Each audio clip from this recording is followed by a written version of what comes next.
بالله من الشيطان الرجيم. بسم الله الرحمن الرحيم. والعصر إن الإنسان لفي خسر إلا الذين آمنوا وعملوا الصالحات وتواصوا بالحق وتواصوا بالصبر. بسم الله الرحمن الرحيم. ألهاكم التكاثر حتى زرتم المقابر كلا سوف تعلمون ثم كلا سوف تعلمون كلا لو تعلمون علم اليقين لترون الجحيم ثم لترونها عين اليقين ثم لتسألن يومئذ عن النعيم. صدق الله العظيم.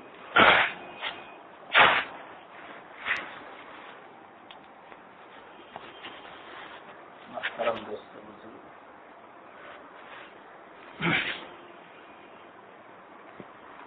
گزشتہ کر یہ سمجھایا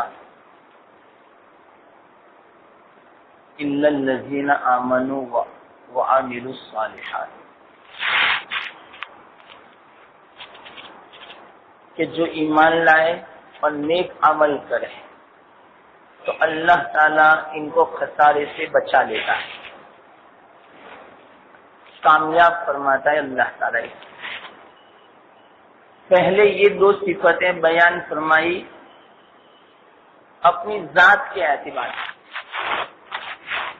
کہ پہلے اپنی ذات بھی بنانی پڑے گی، خود کے اندر اللہ تعالیٰ کی نسبت پیدا ہو. جب ایمان اور عمل صالح اس نے حاصل کر لیا تو اپنی ذات پر اکتفا نہ کرے، بلکہ اب یہ جو چیز ہے ایمان اور عمل صالح یہ دوسروں میں بھی آوے، اس کی محنت کرے، کوشش کرے. اس کو بیان فرماتے ہیں وَتَوَاصَوْا بِالْحَقِّ، حق بات کی وہ وصیت کرتے ہیں، وَتَوَاصَوْا بِالصَّبْرِ، اور صبر کی وصیت کرتے ہیں. تو گویا صرف اپنی نسبت پر اکتفا نہ کریں بلکہ دوسروں میں بھی یہ نسبت پیدا کریں. یہ دو نسبتیں ہونی چاہیے، تب جا کے آدمی کامیاب ہوگا، ورنہ خسارے میں. ایک مرتبہ بزرگوں کے دلوں میں اللہ تعالیٰ عجیب بات القاء فرمائے. ایسی باتیں ہوتی ہیں کہ بالکل جاہل قسم کا آدمی ہو، کچھ بھی نہ سمجھے، ان پڑھ قسم کا آدمی ہو، ان کو بھی بڑی گہری بات جو ہوتی ہے، علمی جو بات ہوتی ہے، وہ بھی سمجھ میں آ جاتی ہے کہ اللہ تعالیٰ بزرگوں کو ایسا علم عطا فرماتے. ایک مرتبہ حضرت مولانا محمد الیاس صاحب دہلوی نبر اللہ مرقدہ مرکز والی مسجد میں تشریف فرما تھے، دہلی میں بنگلہ والی.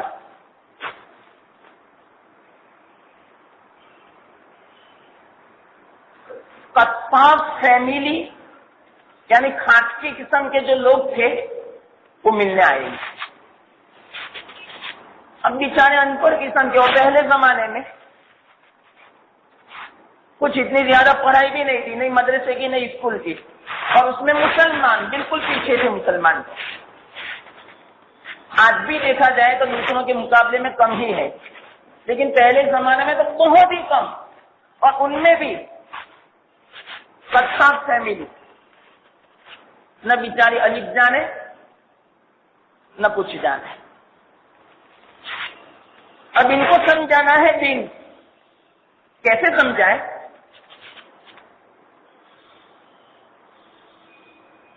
آئے اور حضرت کوئی بھی آتا بس دعوت دے دیتے دین کی، کیونکہ یہ امت دعوت ہی کے لیے پیدا ہوئی. کنتم خیر امۃ اخرجت للناس،